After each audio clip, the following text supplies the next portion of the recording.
Devin Hester, you are ridiculous. The Bears are who we thought they were. And that's why we took the damn field. Now, if you want to crown them, we crown their ass. But they are who we thought they were. And we let them off the hook. Shut up. See that? That's your IQ, buddy. 0. Hungry Chicago, finally champions on this January day in New Orleans. This is the Barely Qualified Podcast with your hosts, Nick Labris, Jason Maxwell, and Drew Bailey. And welcome back, everybody, to another episode of Barely Qualified. I am Jason Maxwell. Joining me, as always, are Drew Bailey, Nick Labris. We're here to break down all things Bears, take a look around the NFL, and as always, have some good times with some great people. But Drew, Nick, lots to discuss tonight, gentlemen. Another heartbreaking start to the season.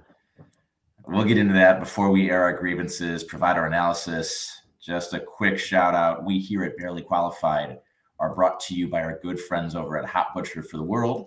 Head on down to their tap room on Lincoln, Tuesdays through Sundays, but especially on Sundays where you can catch the Bears games, $5 pints, various food truck options throughout the year, 20% off 3 4-packs.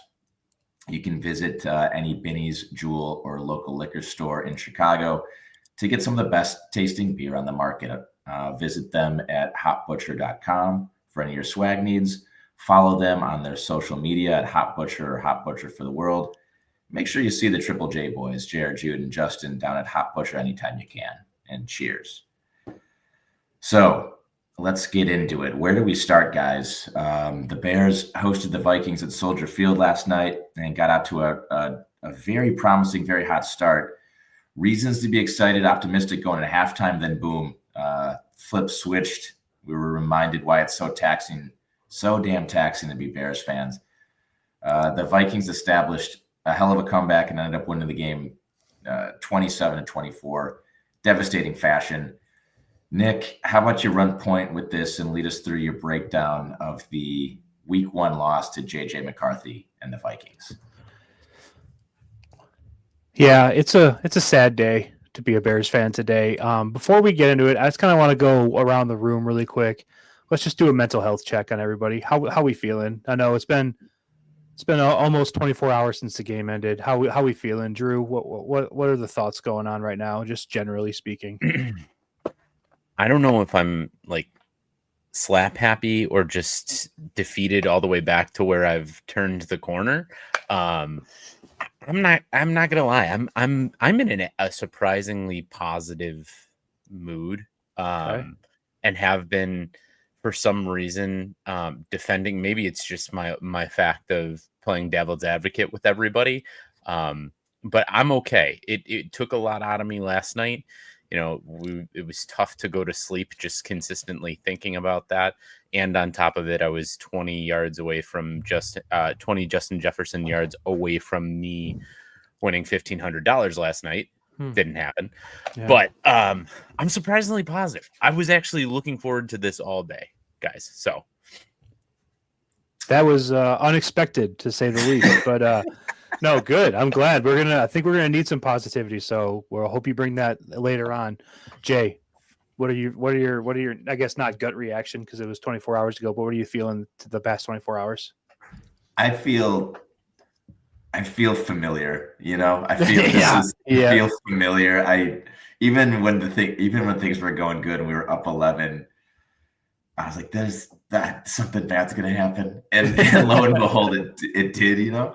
So it was just it's too familiar. It just I can't even like swing high or low. It's just I'm just used to it at this point, and but I am really excited because I'm not as slap happy. I'm just bummed again. Yeah. And it's almost making me happy that I'm so bummed about the Bears because like I'm back. This is just feeling right to be here again. So that's where I'm at. Yeah. Yeah, it certainly wouldn't be football season without this feeling in the pit of our stomachs constantly. I agree with you there. And honestly, so for me, I was prepared to do two things on today's show. I was prepared in the unlikely event that the Bears went out there and were lights out and they beat the shit out of the Vikings, I was prepared to come on here, be happy, get overly excited, say things that probably don't need to be said about Super Bowls and whatnot.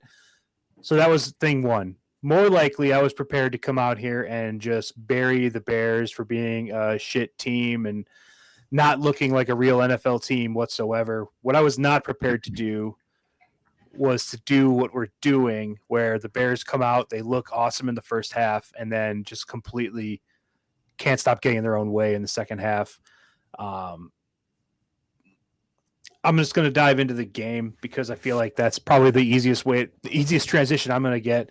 Really quick, I just want to say we're going to talk about it no matter what, and we're going to go through it. You know what sucks more than sucking is talking about sucking consistently and just dwelling on it. Unfortunately, we have to do it. We're going to, but we're going to try it like what you did with us, Nick, last year of we'll get through it. Let's throw it out there and then like reset button real quick. Because I'm getting, and we obviously have to talk about all of it, but talking about sucking and digging deeper, it just sucks. A lot of suck. Hey, you know what though? We'll do a compliment sandwich because there's things to take out of here that are actually positive too. Mm-hmm. You know, there are. Yeah. And Drew, I mean, when you were saying that, I was like, maybe we should change the name of this podcast because we are actually quite qualified to be talking about this feeling we have. Like this, I don't know if there's a fan base that exists that knows this feeling better than we do. So anyway, let's just dive into the game, shall we? I think there's going to be enough negatives to kind of last for a while. So I want to start on the positive note.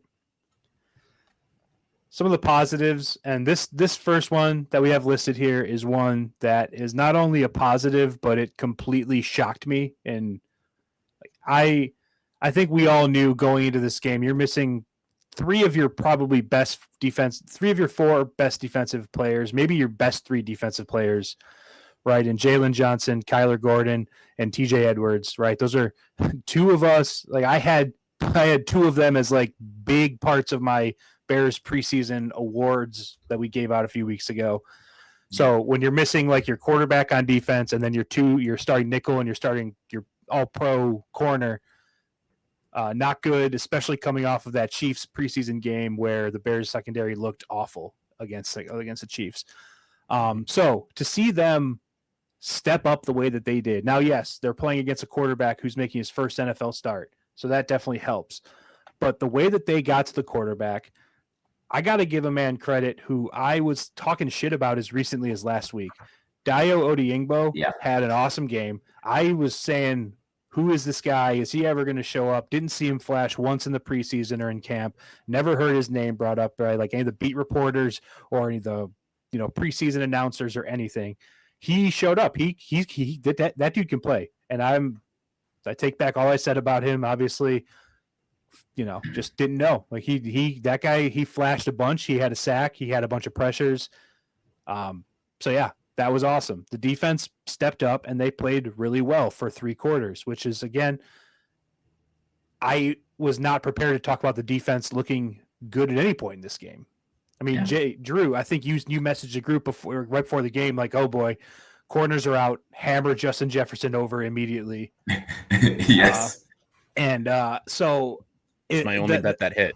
Well, I'm sorry. I bet I hammered the over as well. The only bet that hit of the night. So, yeah. Well, that was I still haven't won a football bet this year. But anyway,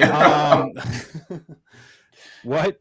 Anyway, that includes college. But anyway, so a couple other things I want to shout out. So I mentioned Dayo, who looked awesome. Gervin Dexter, last year he brought it in the first half of the season. Yesterday he really brought it. He had a sack as well. He was all over the place. A guy whose name I wrote out phonetically because I don't know how to pronounce it. I'd never heard of this man before yesterday. I'm going to try it. Tano Passanio. Mm-hmm. There's like a weird, there's like a weird K or something in there somewhere. I don't know how he ggets that name out of that. But anyway, he had a sack. Never heard of him before yesterday. So that was cool. He got guys that he never heard of. Do a podcast about the Bears. Never heard of a guy. Gets a sack. That's pretty cool. Hey, same boat. Yeah, I was gonna say, do you guys? I mean, No, ever, never. not a That chance. man. Yep, that was Great number on the guy though. What number was he? Was he? Oh, 69. Okay, Yeah. I figured. Okay. You got to stay hip with the times. Go with 6'7" now, right? Or I don't know. Skip. I don't know. Somebody was explaining that to me over the weekend. I still don't get it. And I have a 13-year-old niece, and that's all she does. I was like, what? How old? Yeah. Anyway, I think part of being in your mid to late 30s is just like understanding and accepting the fact that like slang is just above your head or over your head, and you just don't need to dive into it. And I think that's where I'm at right now. So correct. Yeah. So anyway, defense looked outstanding for the first 3 quarters. They really did. And honestly, like we'll get to the negatives later, but the fourth quarter they looked gassed. And why shouldn't they, based on the way the rest of the game kind of played out? Some other positives, Caleb, he on the first drive, he went 5 for 5 or 4 for 4. He didn't miss a pass. Had a nice scramble touchdown. So the Bears start the season, first drive of the season with a touchdown. That does not happen very often. In fact, they pointed it out to us on the broadcast yesterday. The Bears didn't even have a first possession touchdown all season last year. So getting that monkey off your back in week 1, that feels good. And what that tells me is that Ben Johnson's script works. Mm-hmm. So that's good, right? We'll take that. Offensive line looked good, right? I mean, the offensive line, that was the biggest issue coming into last season. There were 2 sacks in the game. They both came later in the game. One of them, like Caleb lost like a yard going out of bounds, and it was kind of, and one of them was just like a blitz that just got home, and it was really fast, and nothing you could really do about that. So the offensive line looked really good blocking for the pass. And we'll talk about the run in a little bit. But one other thing I have listed here is that I thought, and Caleb had his faults yesterday, as we'll get into, but one thing I didn't think he was doing was holding on to the ball too long and like making people letting the pressure get to him. It looked like, if anything, he was trying to get it out as fast as humanly possible and sometimes overly aggressive to the check down, but he was not holding onto the ball, which shows me that he's at least hearing the criticisms and is aware of them and is being coachable. So that's positive right there. Yeah, I don't know. There's a couple other ones, but I want to kick it around because I don't want to do all the talking here. Jay, I'll let you kind of go whatever direction you want, whether it's something you want to add on to what I just said, or you want to add your own positive that I haven't mentioned yet. Like what did you take away from that game yesterday, positive wise? Yeah. So, there's plenty of positives, plenty of negatives to take away from the star of the show and Caleb Williams. But one of the big positives, just to echo what you said, was I wrote down Caleb was feeling the pressure. He wasn't, and so that's not him. That correlates to him not holding on to the ball too long, and that's good. That's what you want to. Yep. That's what you want to see. Those type of improvements, and I think, I don't know if it's only week 1. Drew, you've been saying that, keeping my sanity in check on the group chats and whatnot. It's only week 1. It's a long NFL season. It's a heartbreaking loss, but what you're hoping for is improvement in Caleb, and we'll nitpick some of the negatives, no doubt. And they're real negatives that we'll get into with him, but being able to feel the pressure is a step, and hopefully that's something that can be built upon and coached through, and that's a reason for optimism, in my opinion. Right? If we're looking for a silver lining there, so that was big. And I wrote down the offensive line. I mean, obviously the defense was shockingly, like the first half. Yeah, watching the game was like, guys, we might be onto something, right? You have a first game NFL quarterback, and he looked like it was his first game in the NFL in the first half. And that was because the defense was active. The front line was getting pressure, and that was encouraging to see. And the offensive line wasn't glaringly bad. I don't think we've been able to say that in a year or two. So that was great. And you could kind of, on some of those replays, if Caleb was getting pressure and he was getting rid of the ball, you could see where that 5th man was coming from when they were blitzing, and you can see that was getting picked up. And it wasn't even just getting picked up by a great block in a running back throwing a chip. It was getting picked up by the front 5. So that was very cool to see too. And those honestly were the big 3 things that I just wanted to call out, because those were the big 3 on my list. And honestly, if we compare that to last year, that's the trenches, man. I mean, the trenches is what there was the big question mark, and it looked reasonable. And the fourth quarter, right? Whether it's gassed or the comeback or whatever, fine. But I mean, if we could get 3/4 of that and establish a lead, I think the wins can kind of start to get there. Sam Katz texted me as well because I was going down a spiral when I woke up. I didn't wake up in a great mood. Bears lost, blah, blah, blah. And he was saying, you know what? The Vikings are not a bad team, and the Bears played a competitive football game. And, all things considered, if you could take before the game started a 3-point loss to the Vikings, granted, it's J.J. McCarthy starting. You want that win. But if you could it was a competitive football game.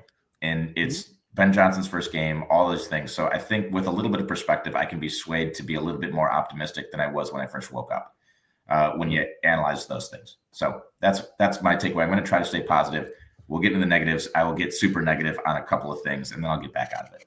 Yeah. But all right. No, I love that. Yeah. All I have to say to kind of echo exactly what you guys are saying about Caleb. I heard something today. Big Cat was talking to John Gruden, and they were talking about Caleb and what he needs to improve on. And you saw some things you liked last year, and you saw some things already that you like and you didn't like. And where I didn't agree was he was saying the kid's internal clock is still off. And while, maybe his internal clock on throws or routes breaking might be a little off, his head seemed to be on his shoulders, like you guys were saying, of like the pocket's collapsing. I got to get out.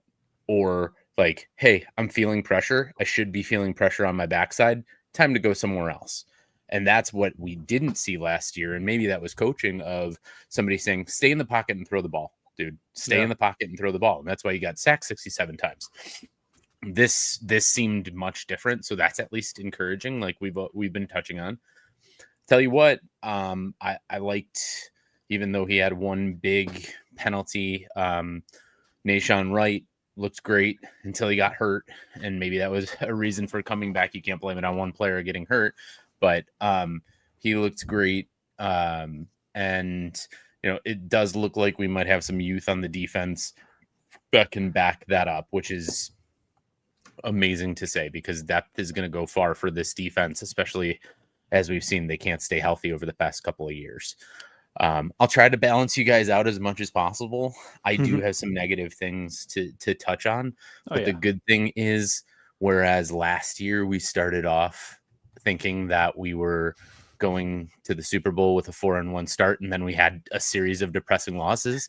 This happened early. We got the Band-Aid to rip off pretty early. As long as these series don't continue, which I believe we have the coaching in place that have their head on their shoulders to say, all right, this needs to stop now or put an end to it. Or we're going to pull triggers on other options. I feel like we got the right guys in place for that. So let's get negative a little bit and go down that rabbit hole. You know what? One thing before we go into the negatives, if you don't mind, I wanted to throw out Noah Sewell. Was electric. I thought that he played with a nose for the ball. And what I was saying before the game started with the guys that I was watching the game with was this guy might not be an but he's a football player, and he's going to be where the ball is. And he's not the strongest, he's not the fastest, he's not the greatest, but that's a guy that you want playing linebacker on your football team. So I was very impressed by his game that he threw out there yesterday. Yeah, no, I remember we were talking about him after preseason game 1, where he got at least the first half of snaps at middle linebacker, and I really liked what I saw. I envision a world where him and TJ Edwards are your starting linebackers, and Tremaine Edmonds is kind of out of here because not that I thought Tremaine Edmonds had a bad game. But in a game where your top three, arguably three of your top 4 defensive players are out, you expect a veteran like him to kind of step up and be everywhere. And I don't really remember hearing his name called a ton. So anyway, one hole probably, I think. But I mean, 7 tackles, your linebackers are going to get that. But Yeah, I agree. No, I concur. he didn't jump off the page at any point. Like nothing really flashed for him last night. And I think Tremaine Edmonds is going to be this year's Nate Davis, where you called it early that he might be toast. Yeah. Well, we'll see. I mean, I hope he's good, right? That's the idea, is that the Bears have put together a team of players that are good. But we'll see. I mean, honestly, the one thing that, to harp on what Drew said, like the biggest surprise to me coming into the season after game one is that the Bears have a lot more depth than I ever expected them to have. We thought that the Bears secondary was going to be thin and it was going to get shredded by this, like, maybe not elite receiving core, but Justin Jefferson is arguably one of the top 2, 3, maybe even number 1 receivers in the NFL. So when you got a weak secondary against a receiver of his caliber, you definitely don't expect things to go the way they did in the first 3 quarters. So love to see the depth like that I just didn't know existed for the Bears secondary, and linebackers too, like you said. So anyway, so that's probably going to do it for the positives. We went 21 minutes with positives, so that's not bad. I definitely, at the end of the game last night, I thought we were going to breeze through this and it was going to be about an hour of negatives, which it actually might be, but we'll see. Okay, first and foremost, we've been harping on this since pre-preseason game 1. We need this team to play clean. We need them to play crisp and not have these penalties.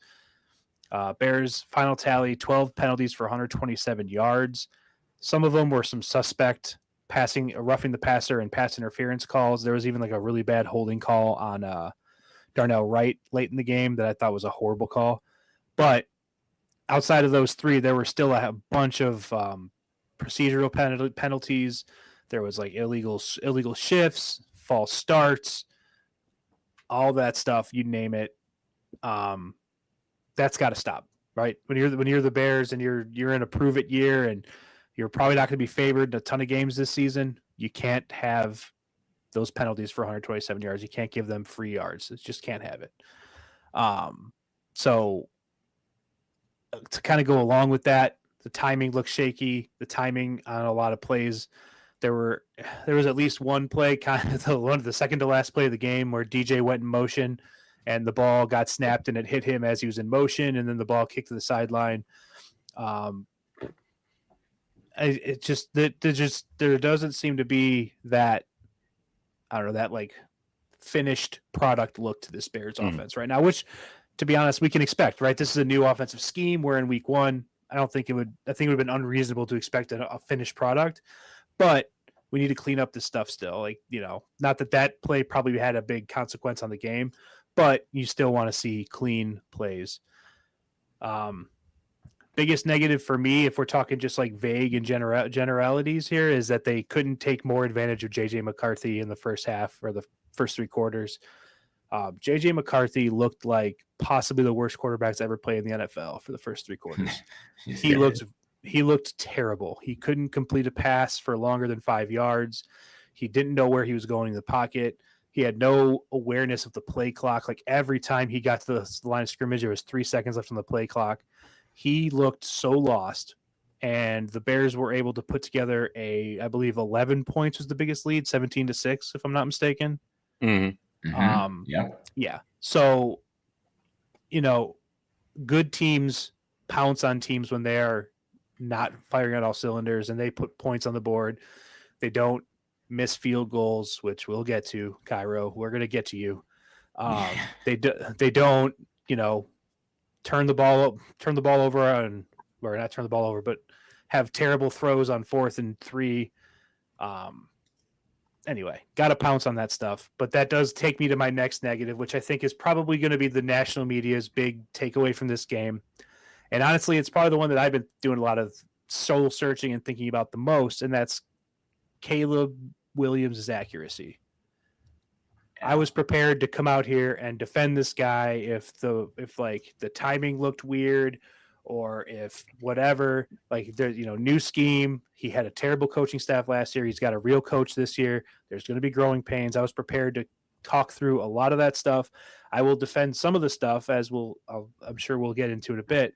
But the things I am having a hard time spin zoning for him are those plays where you got Cole Kmet, you got DJ Moore, you got, I think there might have been one to Roma Dunze too, where these guys are wide open, 6 yards downfield, no defensive lineman in the way, no linebackers in the way, no about as open a window as you could possibly have. It looked like practice out there, and he's missing throws to these guys. One on fourth down that I mentioned earlier. I mean, that's gotta improve. I hope accuracy is something that you can just work on in practice, but man, I don't think it's an actual accuracy. I think it's all in his head, right? It's got to be. He's an NFL quarterback. If I can throw that, he can throw that.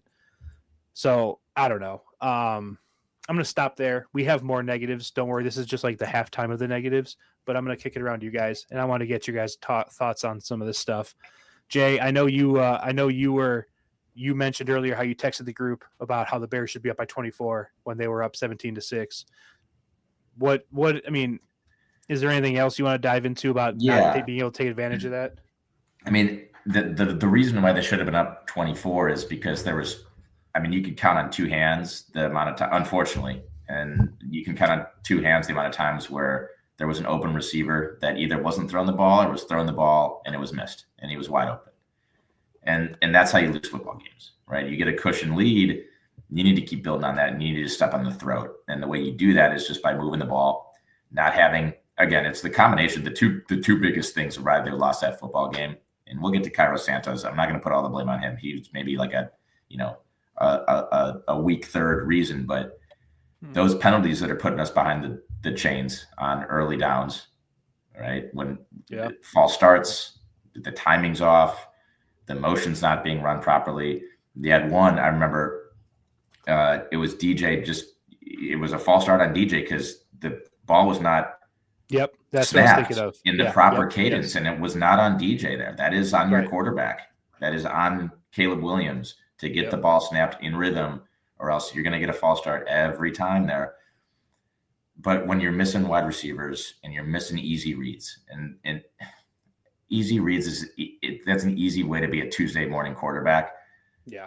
But you watch the all 22 film, and it's like if you're not seeing that, then we have a problem. Right. I don't care if that's the first read, the second read, or the third read. If someone's that wide open, I'm referring to DJ Moore on his out routes. I'm talking about that fourth down seam route, right? That just missed. That's how you lose football games. Yep. Very valid reason to be concerned. Very valid thing to criticize.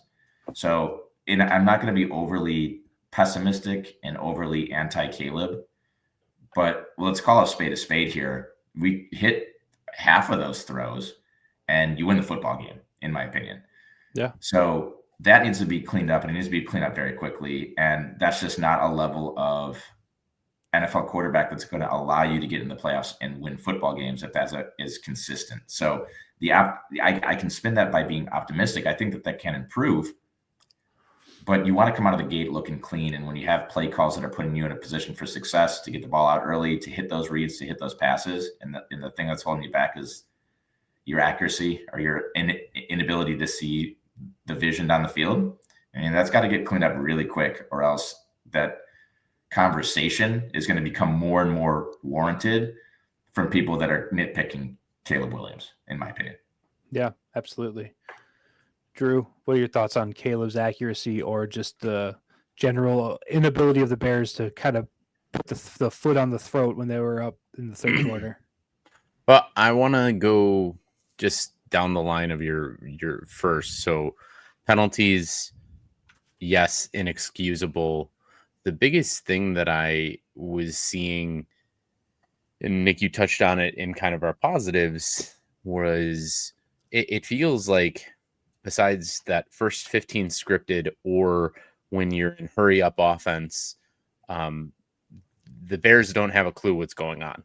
And that's scary because that's a lot of huddle offense that feels like that should be set. Like you get into a huddle with 11 or with 10 other guys, you're talking to them. They should know what's going on. But instead, it's more like, what the fuck do I do? I don't have a script for that. Or we're just flying by the seat of our pants. So everyone's just kind of like amped up and going. That seems ass backwards almost to me at times. Also, and Drew, not to cut you off, but if we're in the trust tree here, that first drive was a lot of checkdowns and a lot of scrambles. There was not a lot of like set offensive plays that had success the way it was drawn up on the whiteboard as well. Yeah. So, Yes. Touchdown, good, but the way we got there was not how it was drawn up, so Okay. that also So you gives you a work. little bit of concern. Yeah. So anyway, sorry, Drew. Sorry to cut you off. No, it makes a lot of sense. Like you look at it, you've got 7-yard pass, 5-yard pass, longest was a 17-yard pass, and then you've got his scramble run. Like Right. none of that was all apparently, other than maybe Rome's 17-yard catch, none of it was all like probably first choice Right. and done executed cleanly. But as you go on, like the penalty, you give up more than a football field by 7 yards in penalty yardage. You can't, being this mediocre of a team, you Right. can't win ball games. The only other team that gave up more in this week was the Tennessee Titans, and that's a team who I think should give up that many penalties. Right. Right. They're terrible. So can't be compared to that team very, very, very often and have success. The step on throats thing was big for me because I had thought coming in that was a Ben Johnson mentality, scoring at will and scoring in bunches. And even if you're up 30-0, you're still going to score. It doesn't matter. And maybe, yes, a lot of that is the execution. It's just hard to keep to see maybe the fact that we can't execute being up by a lot and going into that mentality of like, yeah, we're going to just crush a team. It's going to be more like we have to learn how to manage winning. We have to learn how to manage a game to win it versus, yeah, we're just going to go out and score every down. That's a mentality I don't think that we're ready for as a football team. And then the final thing with Caleb is it's very concerning to me, but what was more concerning to me is, I think I said it to one of the groups, is I don't know if this guy has touch. I don't know if he can throw a ball not 95 to 100 miles per hour. There was one throw that I could count in the first half. That was a lob, and that was an out to a running back that was wide open, and he kind of had to deliver it over to his left side. Everything else seemed to be that it was on a rope. Like it's like that gif of Ellie De La Cruz throwing. It's like, yo, bro, throw me a Zin. And Ellie De La Cruz is just rifling across the diamond. Like it looks like that. And it looks like that's the most comfortable he is when he throws. And it's not easy to be accurate like that when you're throwing at 100% every single time. I think what it brings me back to is a quarterback that I watched a lot growing up was Brett Favre. That dude rifled the football all the time. And his accuracy stats, very suspect, but yet he somehow won because they had a very good team around him. And he made the throws that counted in crunch time a lot of the time. So can it be successful? Maybe, yeah. But for Caleb right now, I think he's got to learn. He's got to learn different route combinations and having more air under the ball rather than throwing it on a dime all the time. Like you saw the last throw to Cole Kmet, which was the seam up the middle that Cole had to bobble. It looked like he threw that on a rope to his top hand that isn't going to be caught all the time. Yeah. That's what scares me the most is when he throws the ball. Maybe it won't be picked off because it's thrown so hard. Like a defender, it's going to hit him in the face mask. So, yeah, you definitely got to pick your spots with that kind of throw, right? You got to have some varying degrees of touch on the ball. Some throws call for more zip than other passes, and you need to be able to, recognize that in the moment.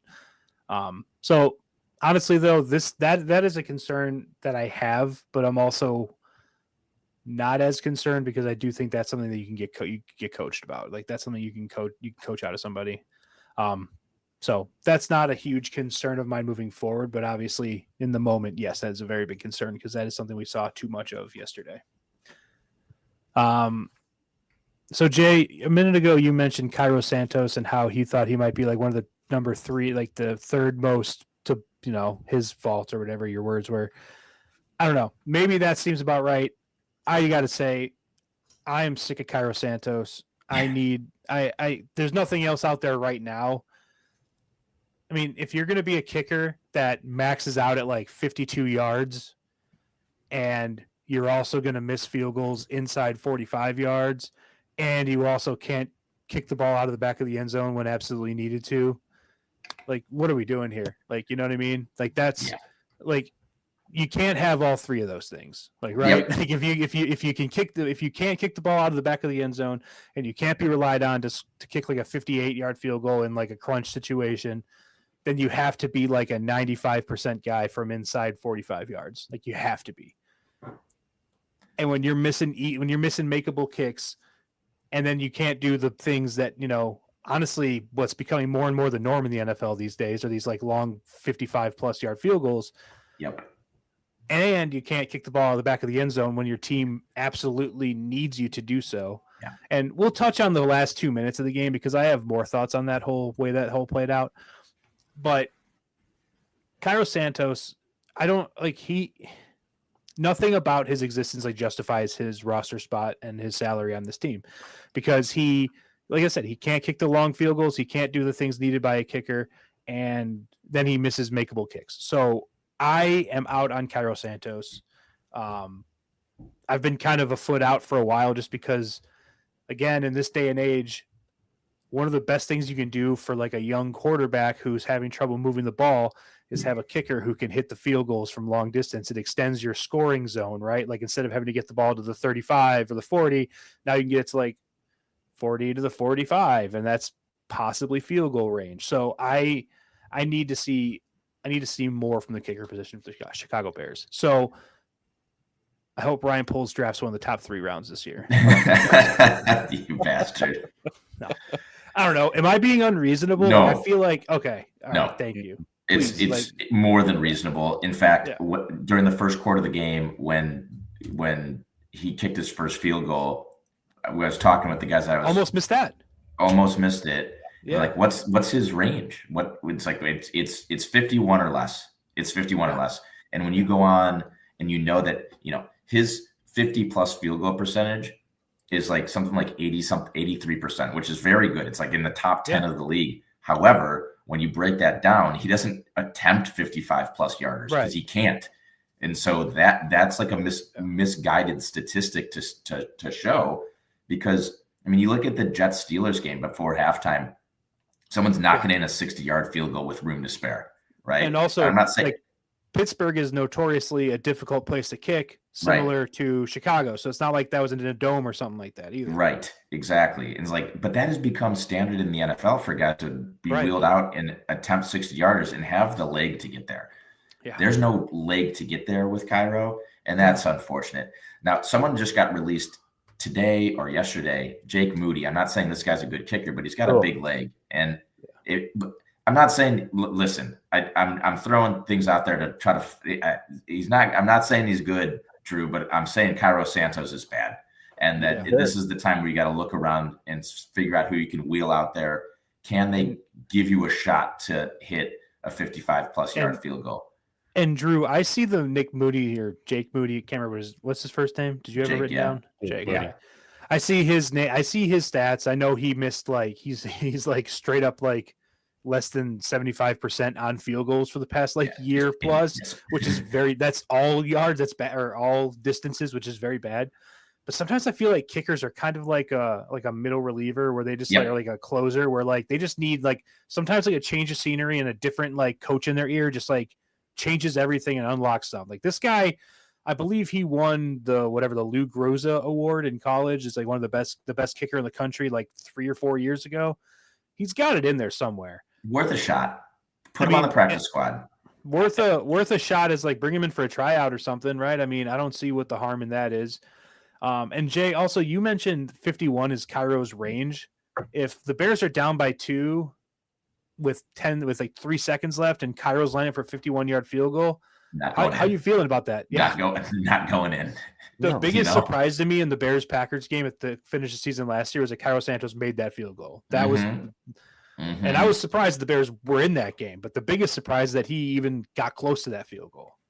So, Yeah. Drew, I'm going to do you have any? I am very passionate about how I don't like Cairo Santos and how I think he should be off this team. Do you have any No opinions? What?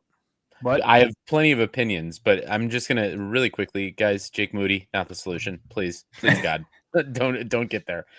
Dude was 4 of 9 from 50, 6 of 11 from 40 for 49, 40 to 49 yards last year. He has a career long of 53 yards. So you're not upgrading. Maybe Throw he's that not out the window. Maybe he's not the guy, but there's somebody out there that can help go us. look somewhere else. But I said this last year plenty of times. This guy is Cairo talking about. He's 5'8", 174 pounds. I'm sorry.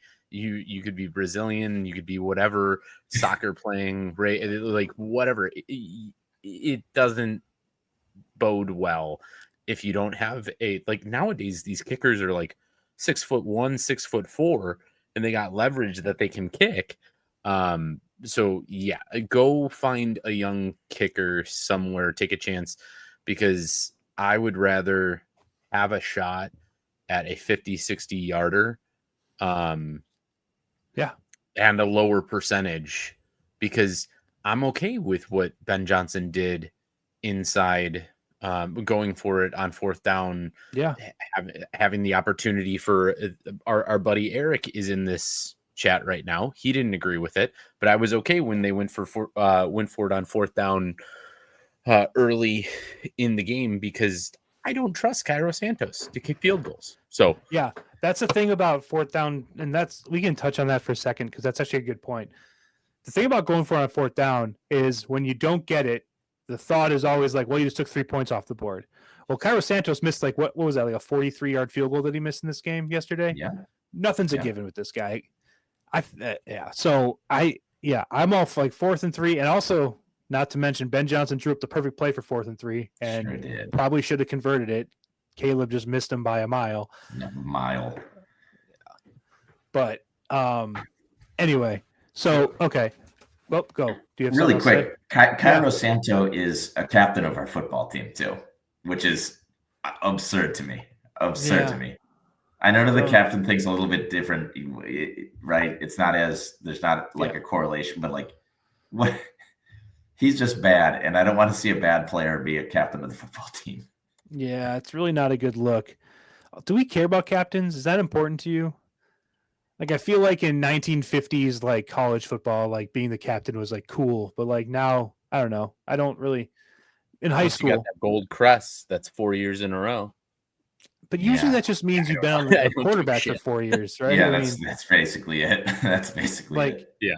I don't know. When I was in high school, our football captains it was just a popularity contest then. So it's all marketing. Or just your best things. Players. They might not be leaders. They were just the best guys to play. So anyway, I think captains are kind of overrated in football. In sports, and I like hockey, you need captains.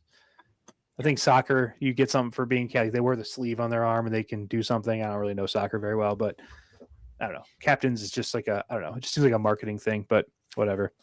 All right. I want to talk about just general game management. Overall, Ben Johnson, I thought he handled himself pretty well. A couple things I want to touch on first. One, the challenge, right? Big challenge. Ben Johnson threw the flag on. What was that? Early in the third? The punch out? Yeah. Yep. So I thought the broadcast team did a really weird job of kind of being well, that's immediate. That's obviously not a fumble. And I don't necessarily disagree. I don't really know what the ruling is, because in my mind, I saw that play. Was it Hawkinson, right? He caught it. It was TJ Hawkinson catches the ball. He's on the ground. And I don't remember who it was that punched it. Is our boy Noah? I think it was Noah. Oh, yeah. It was No Sewell. No Sewell, before TJ Hawkinson gets touched, the first contact was not with any part of Noah or of TJ Hawkinson's body, but he punches the ball out, and then he kind of touches Hawkinson as he was following through on the punch. But by that point, the ball was jarred loose already. So I was wondering, and I don't know if you guys know the answer to this. I can't imagine. Part of your body. What? When so it's that secured, count. The ball's a part of your body. It is. Yeah. So even if like you don't, oh, that's stupid because that should have been a fumble, but whatever. Then maybe it's not that interesting, Drew. Sorry, I just knew that. I wasn't trying to shut you down too quickly. No. I was hoping to be shut down because I thought didn't know the rule right away, and then I looked it up. I did a quick look up. Ball is Yeah. part of your body when it's in possession. So when he's down, you hit the ball. That's it. Well, that's stupid. They should change that. And in that case, if that's like something that's, I don't know, if it's in the rule book as such, then I feel like Ben Johnson should have known that, and I feel like he should have challenged that because it's pretty obvious if that's the case. So, never mind. Bad challenge, Ben. But honestly, though, like we've seen worse, right? I mean, Eberflus is notorious for just challenging the worst things ever on the field. I don't think he won a challenge in his entire. I think he won one challenge in 2 years in Chicago, or a year and a half. That. It was bad. We were talking about his record on the show last year a lot, and it was like very bad, worst in the league during that span. The Bears have always, ever since challenging has been a thing. Even Lovie Smith, who was by all metrics a good coach, right? He was here for what, like 8 or 9 years. They went to the Super Bowl, went to the playoffs a couple times. He was a terrible challenger. Really terrible. bad. So, I don't know. The one thing I really want to touch on, though, is the last 2 minutes of the game. So, Bears scored a touchdown with 2 minutes and 2 seconds on the clock to cut the lead to 3 points. Obviously, you don't want, any the ball, if the clock gets going at all, you're going to hit the 2-minute warning on a play that the clock already stops for, therefore wasting another timeout. Bears only had one timeout left they took a timeout in the previous Vikings drive, and they also took a timeout. They lost one on the challenge that we just talked about. So here's where I'm at. In my mind, you need to get a stop on any first downs kill you, right? Any first downs whatsoever kill you in this situation if you're the Bears on defense playing against the Vikings. Best case scenario, Cairo Santos kicks it out of the back of the end zone. No time comes off. Bears stop him on 3 downs. They use a timeout. They use a 2-minute warning. They get the ball back with a minute left with no timeouts around their own 25-yard line. It seems like that's a long shot as well. Why not just do the onside and give yourselves a chance to recover it and then still move forward with the same plan as if you kicked it off anyway, minus like 30 yards in field position? Okay, so I'm going to kick it around to you guys. Do you guys also trusting Cairo Santos to kick the ball out of the back of the end zone? Like as soon as I saw that they weren't lined up for an onside, because in this day and age, you can tell before the ball is played if it's going to be an onside or a regular kick. I knew what was going to happen because I knew he could kick out of the back of the end zone. So what of like the options do you think would you guys have played? And what do you guys think about Ben Johnson choosing what he chose? So Drew, let's go to you. To answer your question, no. Don't believe Cairo has that, and someone else. What is that? I don't know. A little gong. Interesting. That was interesting, but where's that coming from? I don't know. So don't trust Cairo. Don't trust Cairo, and I believe there needs to be maybe a Torrey Taylor kickoff strategy for stuff like that, or coming into stuff like that. I don't know. Do you guys know on a onside kick, just because we're thinking in the 2-minute here, does the clock start when you kick the ball, or does the clock start when someone touches it? When someone touches it, it's just like it's on the touch. Like that. Okay, so then, I would definitely say the onside needed to happen there, no matter what. And I know Ben Johnson was answering questions about that. What does it matter if you get the ball, deep in because you stop them? Right. You give yourself an extra chance to get the ball back right away versus you have to stop them on 3 downs anyway. So that just was bad decision making on my part, on my belief.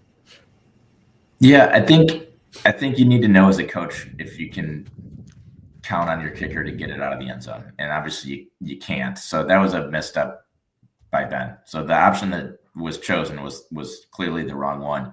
And I think it goes down to two options. Either you kick the ball out of bounds and allow the Vikings to take it on the 40 or 45, whatever it is nowadays, or you attempt the onside kick.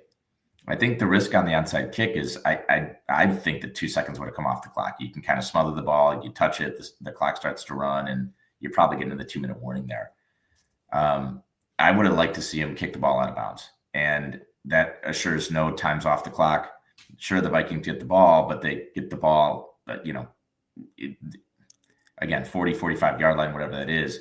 And now you have that 2-minute warning timeout, and you can extend the game and by getting the stop.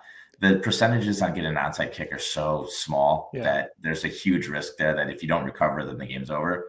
You at least scrap for time and possessions and things and to extend the game if you kick the ball out of bounds. So that's what I would have liked to see. Granted, I saw that after the fact. I wasn't really fully comprehending that in real time. Yeah. But I'm also not the head football coach. I'm not going through those permutations of that's my job is to know those type of scenarios. So hopefully Ben can learn from that. I mean, it's a pretty unique one, but it's something that you still have to be ready for if you're the head football coach of an NFL football team. Yeah. Not only is it a pretty unique, but it's also a pretty new thing, right? Because the kickoff rules and stuff. Actually, I guess I'd probably the same before. But anyway, one thing actually, while you were talking, I thought of an idea, and I wonder if this would work. This is just like an open conversation right now more than anything because I'm just spitballing ideas here. Let's say your kicker kicks it really high in the air to like one of the people that's not used to handling the ball. So like you kick it like 25 yards pretty high in the air. So your kickoff team has a chance to get down there and make them make the decision if they're going to call a fair catch with no time coming off the clock or if they're going to try and catch it and get hit in the face as soon as they catch it. That might be an option that they should have went with because then you have a much better chance of like forcing a fumble on somebody who's not used to carrying the ball as they're catching the ball getting hit, or they have to make a fair catch with no time coming off the clock. So that true, but Nick, with the new kickoff rules, they have to get it in the landing zone, and the defenders can't move until the player catches the ball, right? Mm-hmm. Correct. Oh, so I'm thinking old kickoff rule. Yeah. What, 20 yards in, or is it 10? All right. Yeah. All right. Bad rule. So, or bad idea on my part. My idea would have worked 3 years ago. Sure. But, Yeah. Mm-hmm. Yeah. Anyway.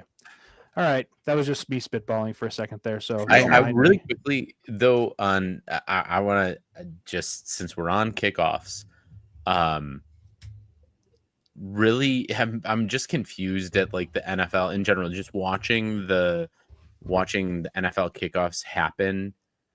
I saw a lot of contact happening and a lot of like major yards gained in some games, particularly the Baltimore and Bills game. There was just the receivers or the guys running it back had a full head of steam. So who that's helping in preventing safety, I don't know. Like I don't know what we're coming up with here. I feel like they're just like throwing fucking random darts at a dartboard and being like, yeah, this should work. Let's do this. Yeah. Market it well. The players will be safer. Yeah. I'm also done with Devin Duvernay.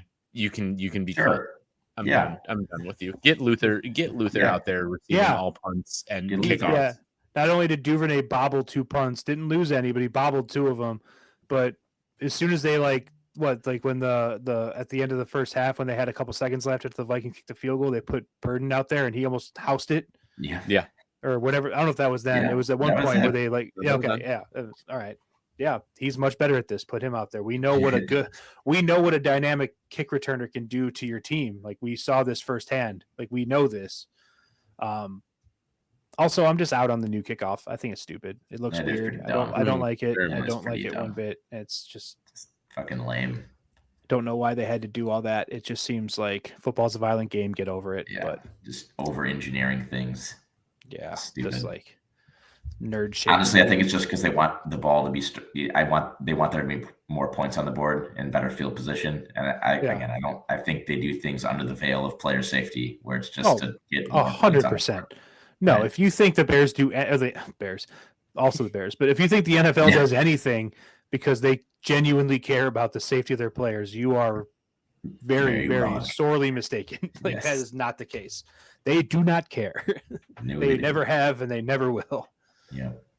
But Yep. all right. Honestly, this didn't get as negative as I thought it was going to get. It was, I mean, I definitely lashed out at Cairo, which I think is justified. But besides that, I think big takeaways are just simply Caleb needs to be more accurate, need to clean up the penalties, need to get healthy, right? That like the defense looked good in the first 3 quarters. Imagine what they look like with their starters being able to rotate in those depth guys fresh when the starters get tired. I think the defense is actually in a really good spot moving forward as long as we can get those guys healthy. Yeah, I think kind of to round off, if I were to kind of lay a conclusion statement on the negatives, I think we're all a little bit timid to be as harsh as we could be on Caleb because we know the can of worms that could open up in the back of our minds, that if Caleb's bad, we're fucked. And we just collectively don't want to get to that point. So we'll give it more time, obviously, but I think we have to come to a realization that if we're not seeing real improvements over the next 4 weeks, No, we might. I don't know about that. I don't know. That's my take on it. We said I it think- at the beginning, though. We said it at the beginning of the show. It's going to take 2 full seasons to write this guy off completely. I think we believed Ben Johnson is the guy if he has anything right in him to get it out of him. And if he doesn't, then he's just not the guy and you got to move on. And it just further exemplifies that our organization doesn't know how to pick the right people. And then that means the right people need to be in place. And we don't know what that looks like. But it's all the same things that we've seen before. But at the same time, like, you can't write the kid. Like, I've gotten so many text messages in Jay. We just went through it with another group message of like, the season's over after week 1. So what? If it was an 8-9 season or a 9-8 season and you're writing that off already, good. Don't watch it. Get over it. Like, cry about it. Like, sports aren't over in Chicago. We're still going to watch it and we're still going to cheer for it. So I'm done with the whole, oh, he sucks, he's terrible. I can't tell because I got 1 game out of the season. Right. Like, just like I can't tell if Vegas Raiders are going to be good because they won their first game of the season. No, that's bullshit. No, you cannot do that. Yeah, you look, and just to kind of round out the NFL, like you look at like the Jets Steelers game this weekend, and we'll get to around the league in a minute, but like, are the Jets and Steelers both good teams? Are they both shitty teams? Like, we don't fucking know anything right now. No one knows anything. Caleb Williams is going to be your starting quarterback for the next, 33 games next year, like the rest of this year plus next year, at least, barring some kind of major injury or something unforeseen or something like that. He's going to be your starting quarterback for the next 2 years. I don't think he's got 4 or 5 games to prove it. I think he's got the rest of this season. If he can get towards, again, we talked about this in the preseason. This is where we need to take the preseason and we need to just apply that same logic we had 2 weeks ago to right now. Going in, we knew the Bears were probably going to be an 8 or 9 win team not 8 or 9 win team tops, right? If we can get to the end of the season, the Bears are in that 8 or 9 win range, and Caleb Williams has his trajectory is going up, his arrow's pointing up. I think we're going to be in a good spot. This is week 1 with a new coach. I think we have some growing pains. We expected that. Let's see how the next 3 months go, and we'll kind of regroup then. But anyway, for sure. I got one last thing too of not that I'm trying to get us out of this mentality, but Jay, I'm really glad you brought up the, whatever it is, the full 22 or, all of the watching after. Maybe last year I could get away with like the coaching staff is they don't know how to dissect that, or they don't know how to coach it into Caleb, or they don't know how to like look at that with him and be constructive towards it and be like, yeah, those are a bunch of boneheads. Do I think Thomas Brown is sitting down, or do I think any of the offensive coordinators or anything like that is sitting down with Caleb Williams and actually teaching him good things and saying good things to him? No, I would say, I could confidently say those guys are boneheads. They don't know what they're doing. Ben Johnson and his philosophy and his offensive coordinator. Maybe Declan Doyle doesn't know how to control a room, but like I think he's sitting down and dissecting and showing him what he's doing wrong and trying to correct that 100%. So like whoever is saying like, yeah, he's missing easy throws because we're watching it after the fact and seeing it in slow motion and seeing it rewound and rewound and rewound. Caleb Williams is going to see that. I guarantee you he's going to see that because I believe Ben Johnson saw it and he's going to try to have the accountability on his quarterback for it. So, that's what gives me confidence in it. Like, is we got the right, I feel confident that we got the right guy in the right place to teach and to show, yeah, you did wrong here. And I'm going to call you out, maybe not to the public, but I'm going to call you out in the room with you there with me. Yeah. And don't forget, if you think Ben Johnson is too green, like you got Eric Bieniemy in that coach's room too. Right-hand man to Andy Reid for all those years. He's seen a lot of football. He knows what he's doing. So I think it's a weird place for us to be in, but I really do think that we can put a lot of trust into this coaching staff. So I really do think Ben Johnson is the guy, and he's put together a really good staff. So I think the coaching staff will be more than up to the task. Amen. And he did something that no coach did last year is he blamed himself and he took accountability for things. He found the wise. Yes. Yeah. All right. Okay. So we're going to put a nice bow on this week 1 Bears game. I'm going to go around the horn. I'm going to ask you guys to grade the offense, the defense, and then the overall team effort. So with that being said, Jay, let's hear your grades. I'll give the offense a C+. Right, a little, it looked like it was going to be an A performance, and then it just kind of sputtered. Too many self-inflicted penalties and misses to get in the B range. But hey, they put up 24 points. Granted, 7 of those were from the defense, and it was fun to see improvements. Right, so I think a C+ is in the right range. Defense, man, that seems like I want to give it like a higher grade, but I'll settle on a B- because that fourth quarter was just brutal and they just kind of got savaged. So that maybe that should even be the C's, but I'll give it a B- simply because I thought that the front four got good pressure and that was nice to see. And then overall team performance, I'll go back to the C+ range. You got the loss, but they were in the game, and it was from last year, it was a 14-win Viking team. Granted, it's a rookie. Well, not rookie, but first start in the NFL for JJ McCarthy. Basically a rookie, basically a rookie. So I'll give him a C+. Yeah, Drew, what do you got? What do you grade the Bears for this? So I have 3 drives at an A for the Bears offense, which were the first drive, the last drive of the second quarter, and then the final drive. And then the rest of the drives is an F because I think we got a total of maybe 2 first downs through that. So averages out to a C for me in those. Really got to hammer in the just the middle minutia of the game. Like, let's just understand that there's more to a game than first drive, last drive, and whatever's done in the quick sets. Defense, surprisingly, I'm just gonna go solid B. I like everything that I have seen so far, other than the exhaustion factor. And that's what I think you're just gonna get with second and third stringers playing a full game of NFL football.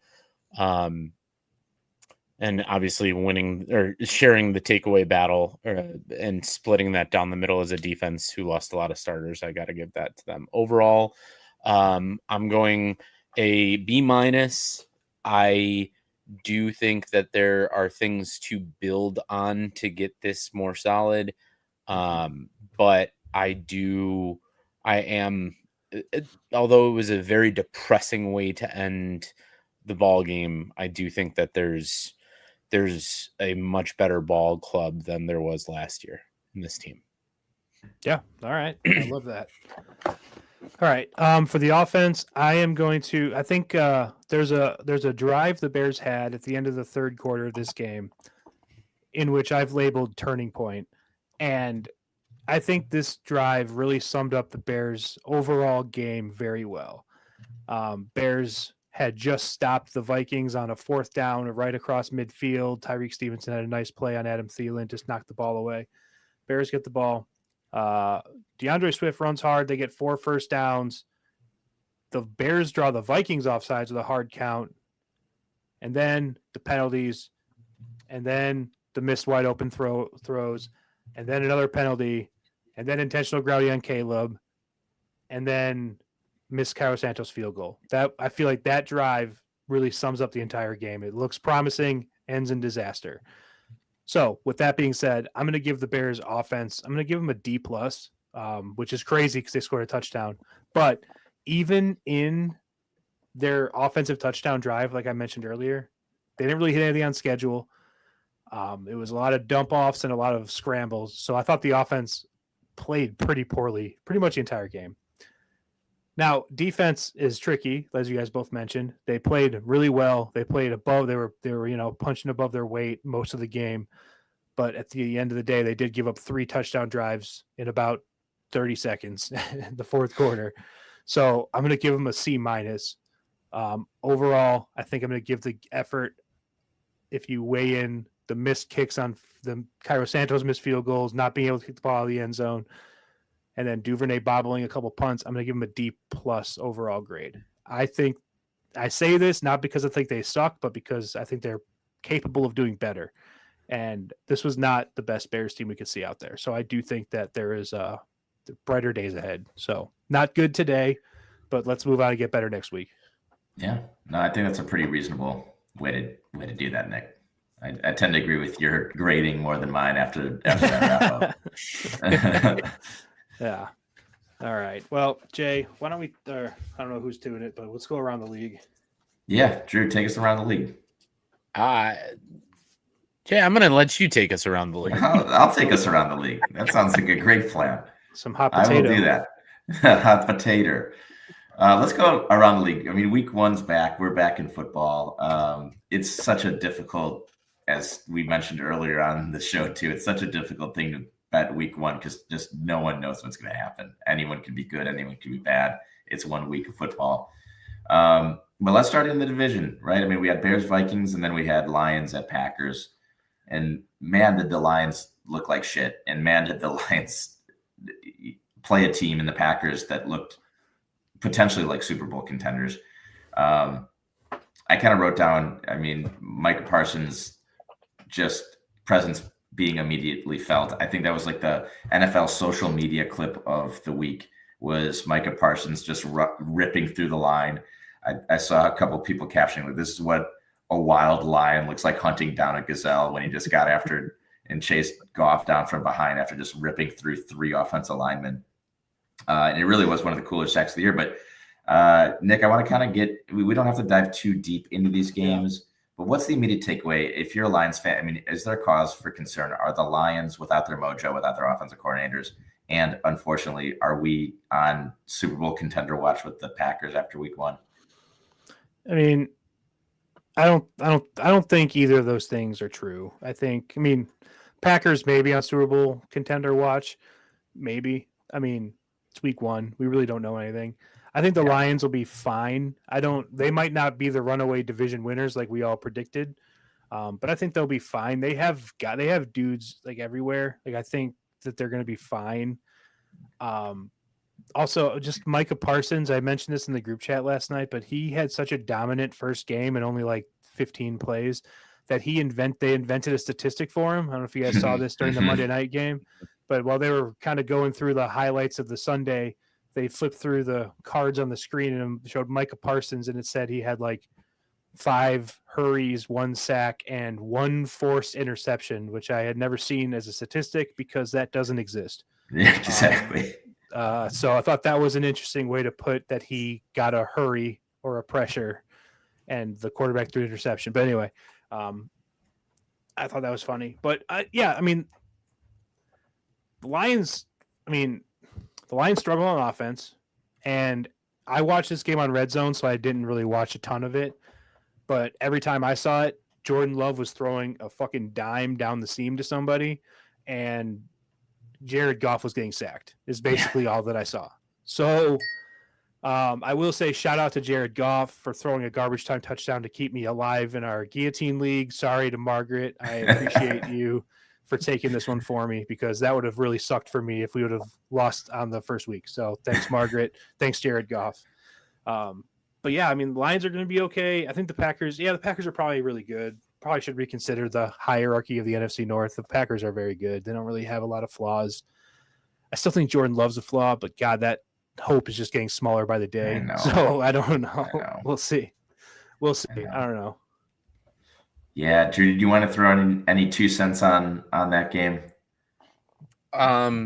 No, but I want to touch on the Packers' decision making just a little bit ago at giving Christian Watson a contract extension for another year for $13.25 million in the midst of rehabbing his ACL tear. So, okay, this just happened?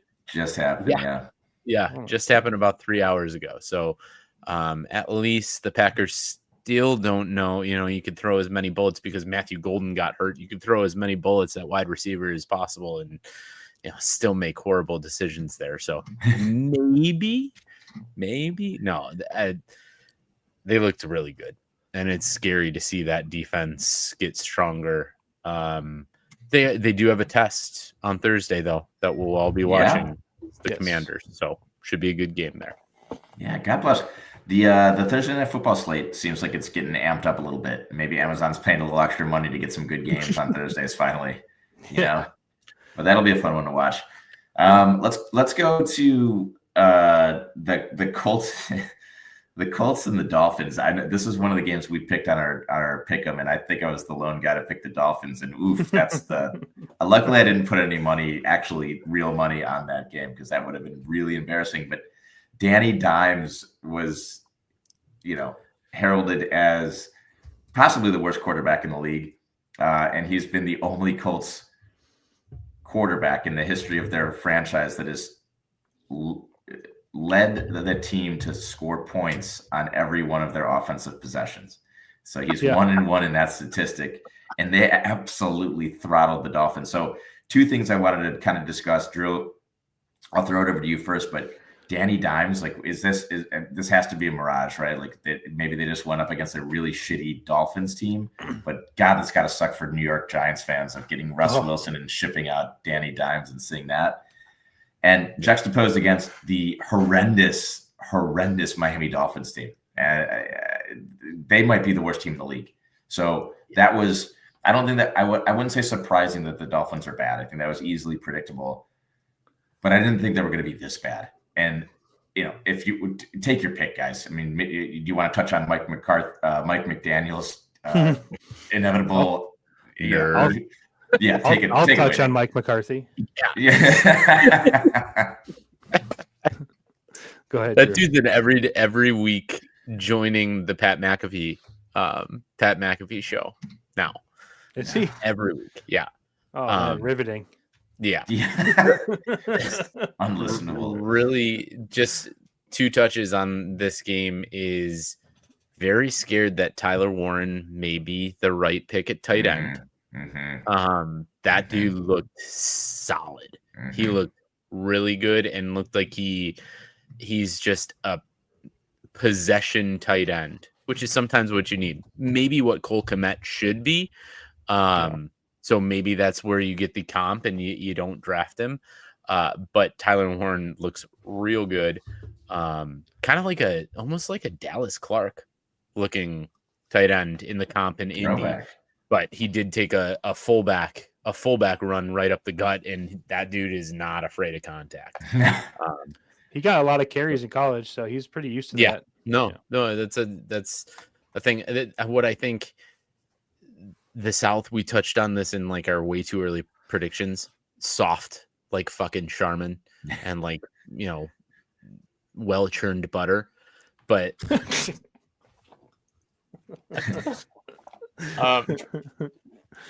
They'll see something in the Broncos next week, and that's the other thing is, they have a tougher schedule, at least to start in the next 2, 3, 4 games, in the Broncos, Rams, Chargers. So yeah, I think cream rises to the top, and that's not the Colts this year. But to beat up on the South could be.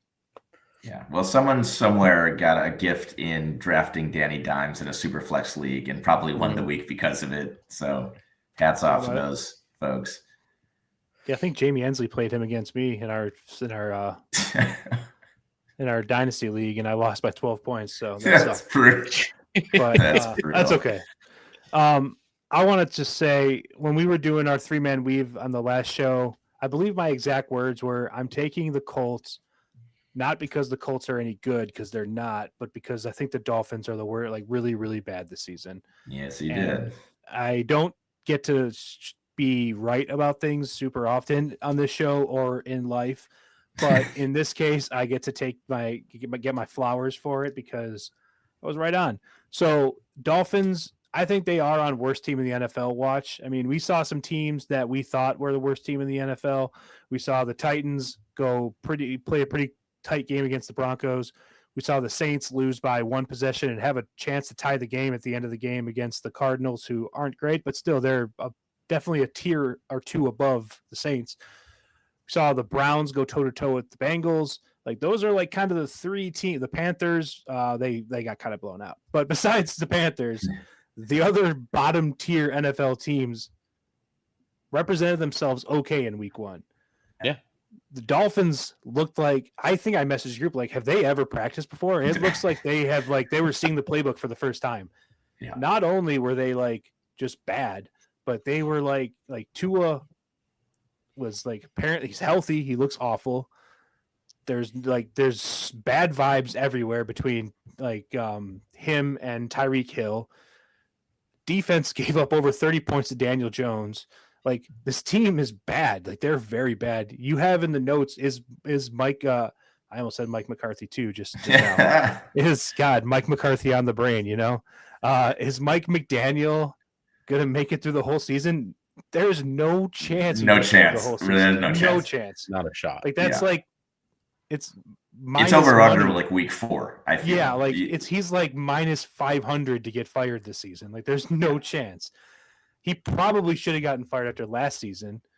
Yeah, man. Like, he could be an unbelievable offensive coordinator, someone behind the scenes, not the guy in front of the team giving the pump up speeches and like being a leader of men, because that guy doesn't inspire any kind of like rah like stuff whatsoever. Like, none of it. Like, nothing about that little, like, he's like 5'8". Yes, he weighs like 120 pounds. Like Santos. That. Yeah, he's Cairo Santos.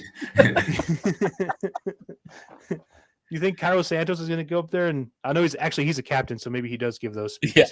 Yeah. Let's get him, boys. Who commands more respect? Yeah, it's probably pretty close. But I was going to say, it's not Mike McDaniel. That guy's soft as shit, dude. Like, yeah, go up in the booth, be an offensive coordinator, be like a passing game guru, whatever. But man, you are just out of your element on the sideline coaching grown men to play football. That's just not what he's meant to be. So yeah, he's out. He's out within the next 2 months for sure. Yeah. For sure.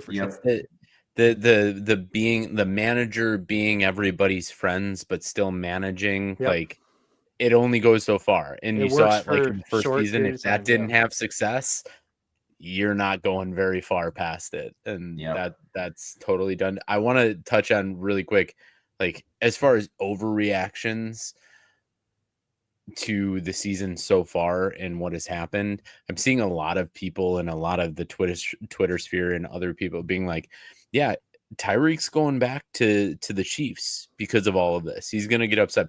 Tyreek might be going to jail, everyone. So take it easy. Another domestic violence accusation. So, like, yeah, several. Take it easy. Several. Eight, I believe. Yeah. One. Not funny, but yeah. No, But he's also just older. It's just I think it's time to turn the page on Tyreek. Yeah, Especially, unfortunately, that kind of receiver, like they're the first ones to go because he relies on speed and quickness. And once you get closer to 30 and above, that is not the same anymore. And you get injured, you don't recover as fast, and I never, so I think it all I don't want starts. to say it's over, but not good. Well, it doesn't look good. It doesn't look good for him. I'll say that. Yep. But let's move on. Let's move on to the what I think was the game of the week, the Ravens Bills. I was most certainly holding a Ravens -1.5 ticket and fell asleep halfway through the fourth quarter. So I had that Monday morning wake up, check the account, be like, all right, let's see how much I won. Oh God, the Josh Allen comeback Cinderella story, that was devastating. So not only did I miss a really good end to a really good football game, I also lost a butt ton of money on that. But I'm pretty sure you guys stayed up and watched the whole thing. Help me piece it together. I mean, was that not a great game? Especially you get a week 1 Sunday night football game too. That's exactly what the NFL is looking for, that national spotlight game. Just an awesome game. Your prime players. Do you guys have any takeaways about it? Is this Josh Allen's time? I mean, yeah, I'm not going to go that crazy. Maybe I'll retract that question. That's kind of a stupid question, but does it inspire you to think that, listen, the Ravens, the Bills can still get to the Super Bowl? Just take it away. Yeah, I mean, go ahead. Go ahead, Nick. I was going to say, I was thinking this before this game. I don't think the results of this game would have changed my opinion in any way, but it kind of confirms my opinion a little bit for right now. This is your AFC Championship. Like, there's no doubt in my mind these are the two best teams in the AFC. And this isn't just a week 1 overreaction. I think the Chiefs are coming back down to earth a little bit. I still think they'll be very good. But besides them, I mean, nobody really in the AFC South inspires a lot of confidence. Chargers were a playoff team last year. They might be taking the next step, but I don't think they're in that stratosphere with the Bills, the Ravens yet. And then you have your Broncos, who a lot of people are picking to take that next step. I still am not a huge Bo Nix believer. I know he had a great year last year, but I don't know. Maybe it's by pure hatred from his days at Auburn when I would bet on him and lose, but I just don't see it. But yeah, Bills and Ravens are easily the two best teams in the AFC. And I think if this isn't the AFC Championship game, then a huge injustice has been done to sports fans. Well, that's all based on reshuffling and seeding and all of that. So that could happen because each one of us had this matchup. We talked about it when we were picking it. Each one of us have this matchup in the playoffs in our barely qualified, way too early playoff predictions. But yeah, we deserve this as football fans. They deserve to play this game. They are two of the best, I would say, two of the 4 best teams in the NFL. So you want to see that matchup always happen. And the best players play against each other and the best teams play against each other. Where I think we missed as a total group of just this shootout game, because they played last year. And I think we were semi in the same sort of boat. Like, I think we were split. Like, you two had the Bills, I had the Ravens, and it was still a high scoring game. Like, we should have came up with multi SPGs for that, because so many guys scored, so many different things happened, so many yards were had. Yeah, that was a money making game, and I hope some people out there hit, but just didn't make it because I was chasing so bad, or down so bad from the first week that just didn't make anything into that. And I don't think I'm going to ever again way too early call games, because I keep doing that. And what happens? The other team keeps coming back. So congratulations. You're a fucking jinx this year. There you go. Just shut your mouth. And what for the Ravens. One last thing on this game, like, sure, your marquee matchup is going to be, Josh Allen versus Lamar Jackson. And not that he's like a forgotten guy, but Derrick Henry still very much has it. Like, Derrick Henry is ageless. He's unbelievable. The numbers he had the fumble, right? That sucks. But like, you look at his numbers, they are insane in this game. And he is this is what his 10th year in the league, something like that, 9th year in the league. So Yep. he's been doing it for a while. So it's incredible what he still can do. And him on the we even Ravens got is into still is he a Hall of Famer? Is he a top 5 running back? Talking Right. about it in that game. Yeah. Well, it's just whenever you're seeing a running back at that age, it's like, all right, when are they going to drop off? Right. And Derrick Henry Drew, I think you said, is like he still might have 3 or 4 years of prime football left in him just because he's a freak. And he's just one of those specimen freaks. Yeah. And you see him, he's a big guy, but the way he can still run away from defensive backs, it blows your mind. It just blows your mind. Like, this guy shouldn't be this fast and this good, but he is. And it's just, it defies all logic and everything we know about aging in sports. Like, it's crazy. Yeah. Can you guys, I know we're getting off into a tangent here, but like I've also, you were saying running straight, like away from people. I've never seen a guy who runs so upright, like a robot, like he RoboCop running, something like you could draw comparisons to like his rushing and his statistics are like AP, but AP was like a huge athlete and he was a physical specimen. Derrick Henry just runs like a rock'em sock'em robot that's just gonna fucking charge through you like the Terminator. It's crazy. Like Ivan Drago on the treadmill. No, it is. So God bless Derrick Henry. I missed out. I stopped bidding on him in our redraft league by like I should have just gone all in for the guy because he's just going to be an absolute freak show. But yeah, so for around the league too, just wanted to round out on some of the other games too. I think it was kind of expected, but there was a lot of sloppy play throughout week 1. But that's just to be expected at this point in the NFL. That's why, again, it's really, I try to kind of minimize the amount of bets that I'm throwing down in week 1 because it's so hard to predict. But, what a couple of the things that stood out, I'm just going to go around the horn really quick.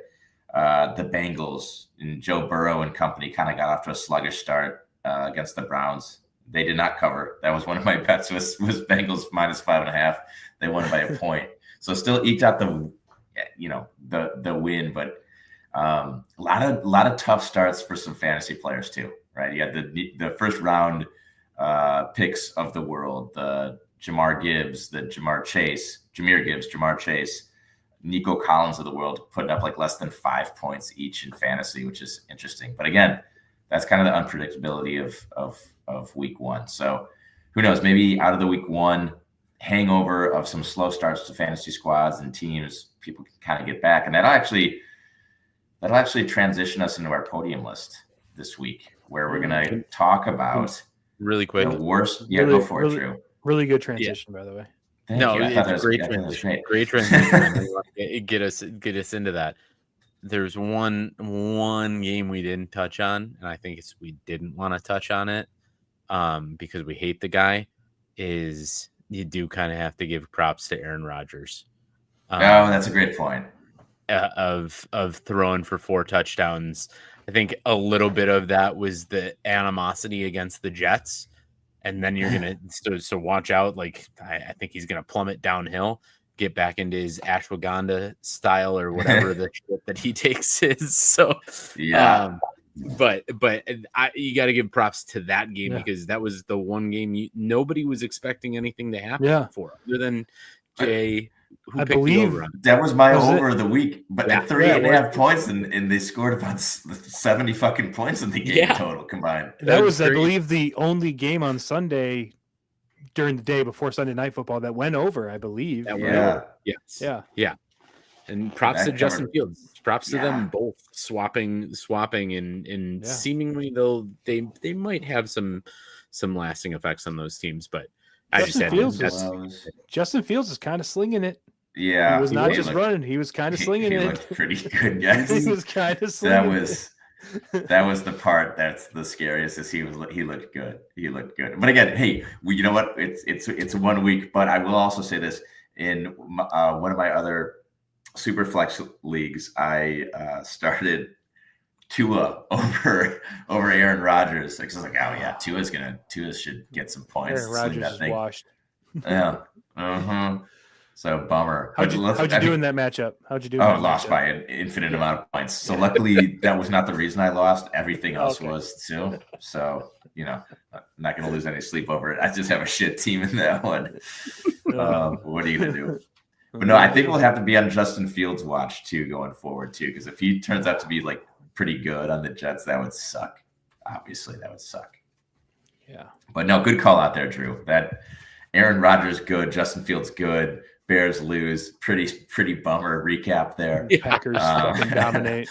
Yeah. Yeah. No, but let's go to the podium list now. We'll round out the show a little bit. Worst places to have a hangover. We're after Monday Night Football. Maybe some of us woke up this morning with a little nip of a hangover. Who knows? Before we do that, though, the podium list this week is going to be brought to us by Caden's Kitchen in downtown Downers Grove. So get to Caden's Kitchen. Tell them that the BQ boy sent you. A menu that changes seasonally. Caden's is serving up locally sourced, fresh ingredients. They'll have your taste buds dancing. Don't forget the incredible cocktail list that Cadence offers as well. So next time you're in Downers Grove or the surrounding area, do yourself a big old favor. Check out Cadence Kitchen. You can make a reservation online at cadencekitchen.co, and you can follow them on Instagram, Cadence CO. I actually just went there like 2 weeks ago with my sister and Margaret and my brother-in-law, and it was fantastic. There was like chimichurri covered steaks, and I had like 6 martinis. It was fantastic. So get yourself over to Cadence Kitchen. Let's go to the podium list again. Worst places to have a hangover. This is a shout out to Brian Roth. Brian, I believe, collectively spoke to you and me, Drew, about this idea. So we could not put it in for the next podium list. If you're a pardon my take listener, you've probably seen this one around the block too, but I figured we'd take a shot at it because it's kind of fun. So the order, Drew, Nick, then me for the gold. We'll get to the silver and bronze in that order. I'll kind of guide us through that. But Drew, take us away. What's your top worst place to have a hangover? I've been thinking of it ever since Brian mentioned it to me on Sunday. So I have curated what I think is the best list, and more of than anything, it has been based on personal experience. Like you can throw out stuff like the DMV, like just worst places to be in general and to have a hangover, but also I'm doing it based on personal experience, worst hangovers I've had with mixed in with that place. So first one of one, and one of the worst experiences I could ever remember was a senior year in high school at church. That's a good one. At church. And there was nothing you could do to fight it. You're seeing 2 different priests. That's not a position you want to be in, especially in the back room. Yeah. You got to excuse yourself to the bathroom to dry heave a little bit and come back. Yep. And your parents are asking you why you're sweating. The devil's coming out of me. I don't know. No, been there. Oh, that's a good one. Definitely had church down in a top tier, top echelon. Church is on the list. Yep. That's a good pick. Yeah. I like that one. And the air just does not circulate in a church. No. There's something about very stuffy. Like, very stuffy. You can pass out. You can make those buildings as high as possible too. Like you'd think it'd have airflow. No, you could be sober as possible and well hydrated and still feel like you're going to pass out at any moment. Yep. But when you're hungover, the threat of, especially if you're in the middle of a pew, then you just got to be looking at your exit strategy, because like I might fucking puke, and like I don't know what I'm gonna do. You're just pushing over old people and babies to get out of there. Yeah. That's a tough spot. That's a great pick, Drew. That's a tough one. Oh, that's good. I like that. Yeah, that's starting off with a bang. I like that. Church for Drew. Nick, what's your what are you going with next? So this is kind of a generic pick, but I also, like Drew, have a very specific like story that I think back to when I think of this one. I'm taking like a plane or like a air, So a plane, I think, is a pretty generally speaking like one of the worst places to have a hangover. I was coming back from buddy's bachelor party, first time in Vegas.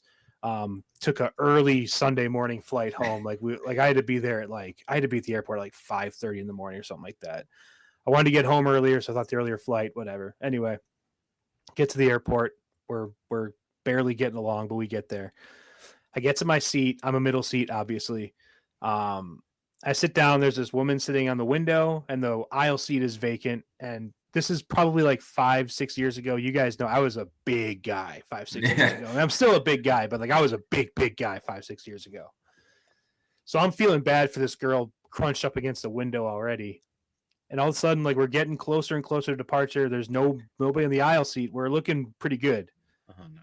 And then the fattest person I've ever seen in my life just walks in this. I swear to God, this person weighed north of 450 pounds. This was the fattest person I've ever seen in my life. Dude comes in. He sits in the seat, obviously right next to me.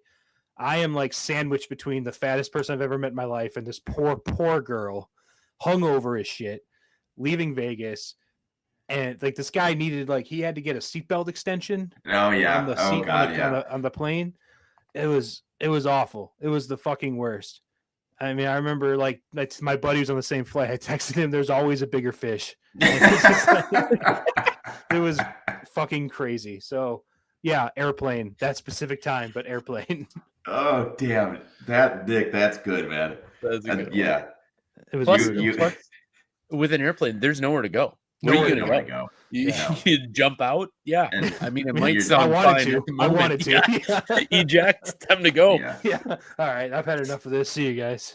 You mix in the claustrophobia with the hangover. It's just brutal. Yeah. Another place where you're like, where do I puke? If I gotta go, where am I gonna? Yeah, where am I Well, at that gonna- point, I was just gonna puke on that fucking guy if I had to, because he was all over my seat. You'd anyway. I'm understand. like, dude, He wasn't yeah. going to move anyway. Yeah, right. It'd take 5 minutes for him to get out of his seat to let me out. Anyway. Oh Sorry. man. So Jay, go on. I gotta tell this was not even a hangover, but it was a flight. And me and Sam and Margaret and Jenny, Sam's wife, were on a flight, and we were just a row ahead of them. And the flight lands, and this lady, this middle-aged lady, she's probably 55 years old, gets up and she's standing, she's doing this. She's Mortal Kombat finisher type of thing, and I see it. And Sam's behind me, and I was like, "What the fuck's going on in there?" And she just lets it rip and just pukes all over Sam, like literally every last drop into Sam's lap. Oh God. Anyway, not a hangover story, but a good flight puking story. You gotta love them. Shout out Sam. Shout out Sam. Yeah, shout out Sam. Yeah, and I could only imagine what Sam's doing after that. Just He jumped up like a monkey on a tree. I've never seen someone move as quick as possible, but it did not help. It got all over, and it was brutal. And he was as nice as he was. I mean, I don't think anytime you get puked on, you're going to be super happy. But the woman got away with one because Sam was very respectful and kind about it. But it was wild. Okay, let's go back to the podium list. The worst place to have a hangover.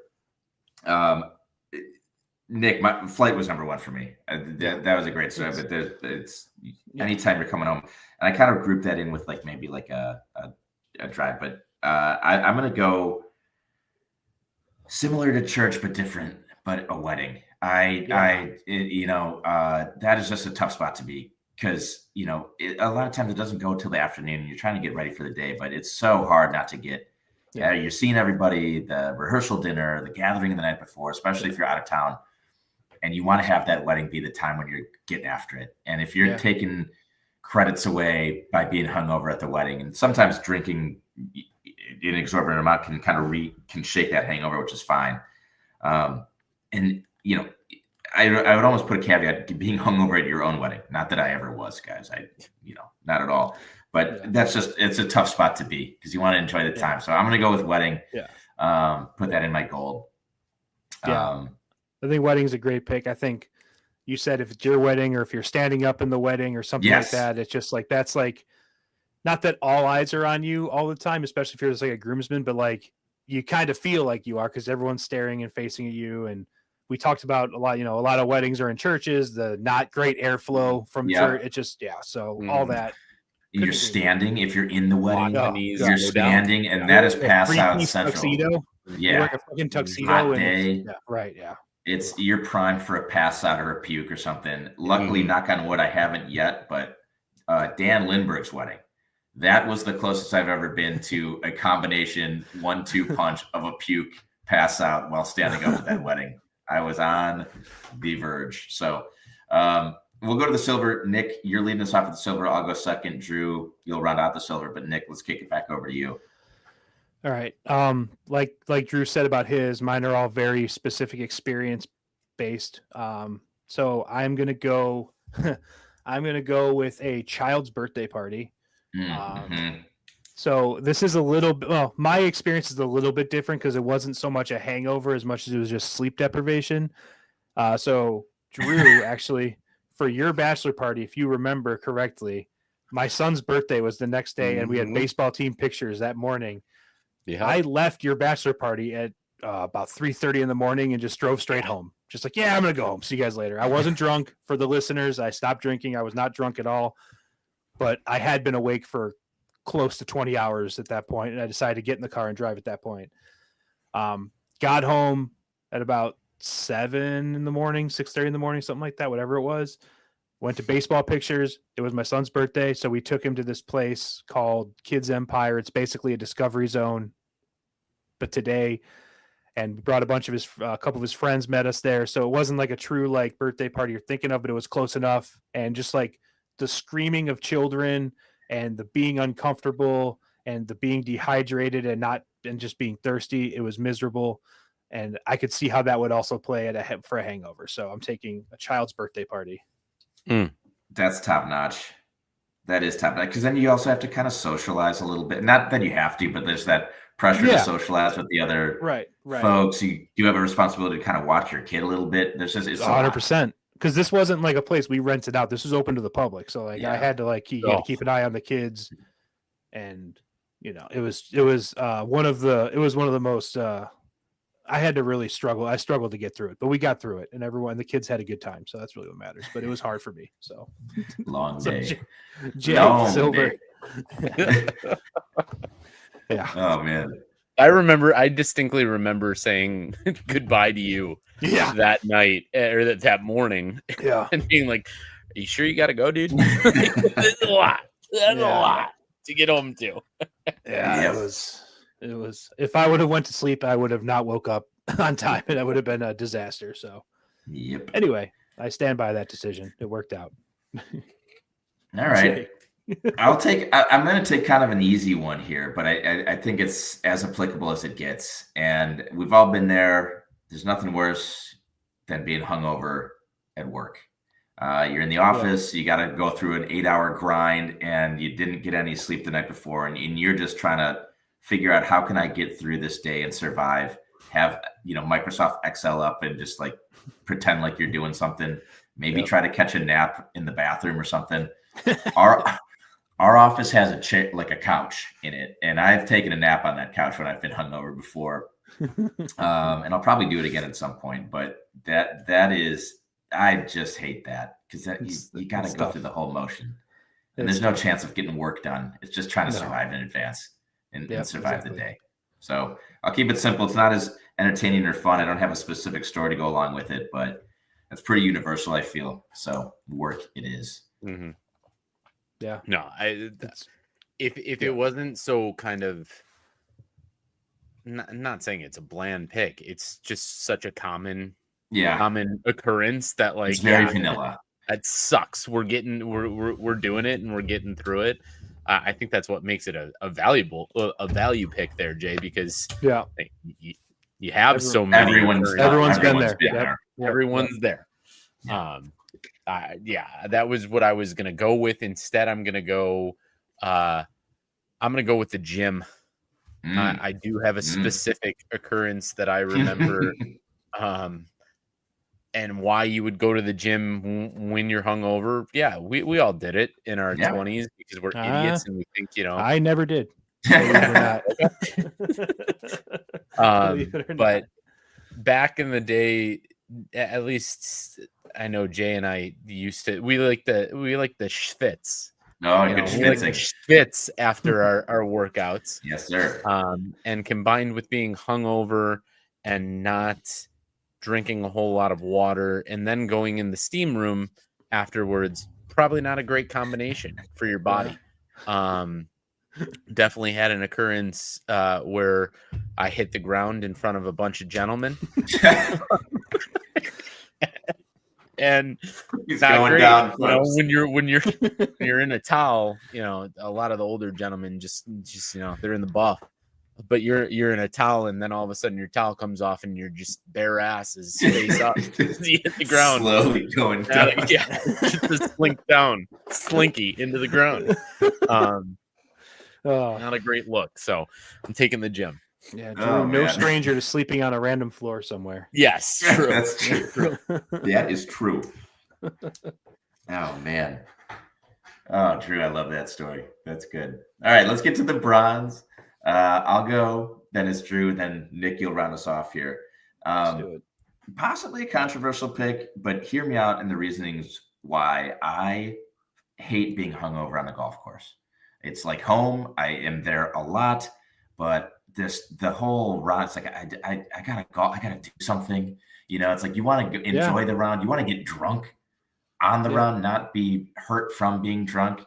And it just gets the whole day off to the wrong foot. This is supposed to be a sacred day of golf, and I'm not being able to enjoy it out of the gate on all cylinders. So I hate being hungover on the golf course. I find myself doing that way too often, especially if we do a golf trip. It's that second, third day. It's like, I just fucking can't even swing the club.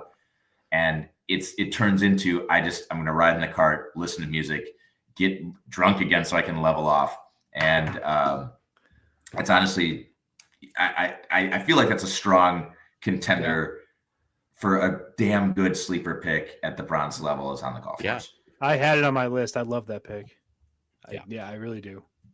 You're already battling uphill with your golf game. Right. You know, you throw in the hangover. You just got to shift back to neutral for the first 9, and then maybe a transfusion hits on the back 9, and you have a great back 9, but you just ruined it for the front 9. So, It's honestly it's the second transfusion. Once you're about halfway deep with that, then you can kind of start leveling out. I feel that can take some time. So, Drew, you obviously, then Nick.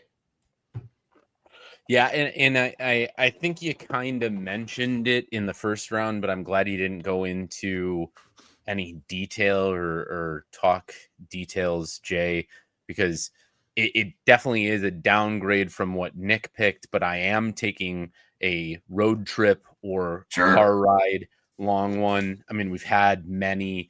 The many that I think of are the trips back from Marquette, having to drive back absolutely work and go into work. At 7 a.m. And some other ones, like some 5-hour car trips. Like those are the ones like when you are leaving a place on the last day of a trip and you just all you want to do is stop, but all you want to do is just get home. And you have that mental dilemma of like, what do I do? Do I hit the rest stop and nap for an hour, or do I just keep going? So I gotta pick road trip or car ride. No, that's a great, honestly, Drew, that's a great one. There's nothing better than actually getting back into your house and just being able to unwind. I mean, that is top. That for worse hangovers, that's actually one of the top feelings in the world is getting home. The worst one I ever had was coming back home from my own bachelor party. That was a car ride. That was 8 hours from Nashville. Probably one of the worst 8-hour stretches of my entire life. As everyone was basically shitting their pants too. And I don't know whose car. I was jammed in the back of a trunk. Yeah, wasn't that? Were you with us? Were you in Paul's dad's car? I was Paul's. You were the pilot. Fuck you, Paul. God. Yeah, there you go. Perfect second. Yeah, we got that in right at the buzzer. Nice. Yeah. Yeah. There were some trips coming, like driving home from Marquette, like Jay said, to get to an AM shift at Menards when I was working there.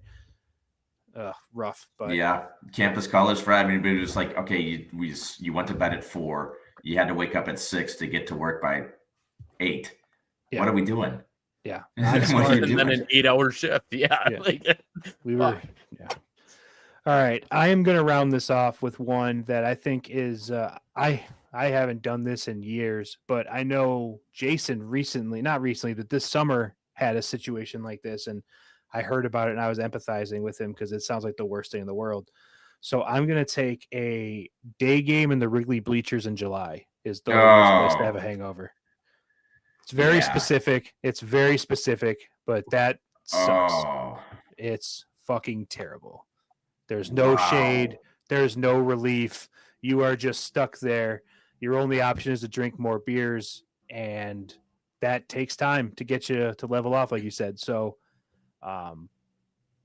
yeah, a I day love that game one. yeah. Well, you just did it this summer. It was made me think of I it. just lived it. Yeah, I think I was like Yeah. live texting. I was like, I'm not doing good, guys. This is because didn't we all do something the night before or something like that? We did something, or maybe not. I don't know, but yeah, it was tough. And that's a great pick, Nick. I think we were all golfing that morning, and you couldn't go golfing because you were going to the Cubs game. Oh, That's right. And that's why That's why right. we were talking about it on the golf course. So anyway, Yep. I empathize with you. That is not a fun way to spend like a Friday morning or Friday afternoon. So I mean, go to a Cubs game, cool, but being hungover in the bleachers, the worst. So Yep. Love it. All right. Well, that'll round us out. We'll get these graphics posted soon enough here. And we are going to come into the closing thoughts. So another great show. Before we close out officially, Nick, how about you lead us off on closing thoughts? We'll go Nick, Drew, myself, and then we'll round out the show. yeah, quick closing thoughts from me. Gonna end this on a positive note. My little sister, who's 13 years younger than me, she just got engaged last week. So shout out to Katie and Brandon. Very excited for you guys. Looking forward to all of the fun wedding events that come up in the next year or two. And yeah, love you guys. Congratulations. Very exciting. Wants to get married in the south suburbs. Come on down to Ruffled Feathers. Boom. Shameless plug. Boom shakalaka. Congrats, Katie. That's awesome.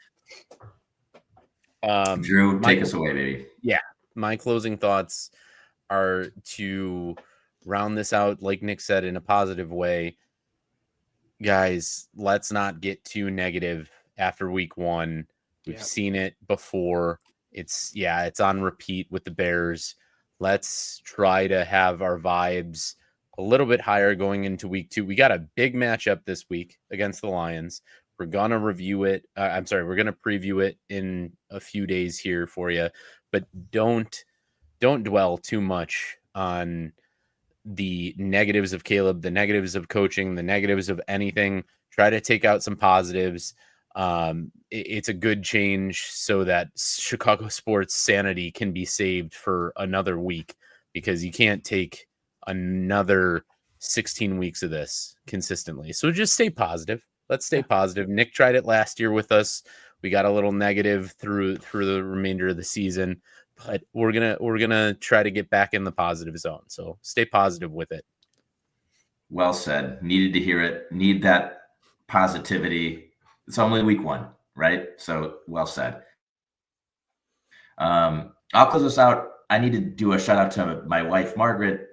Big thanks. I am incredibly under the weather today, so apologies if my energy has been a little bit low, but she did all of the after work stuff with the kids, and I actually took a nap right before the podcast because I was not feeling too great. So enabled me to take a nap to rest up for the pod, so we could do this thing. So shout out there. Thanks for covering my six while I'm not feeling too good. But that'll do it for us, guys. So thanks for joining us on the Barely Qualified pod, as always. For Nick Lavris and Drew Bailey, I'm Jason Maxwell, and we'll see you on the flip side.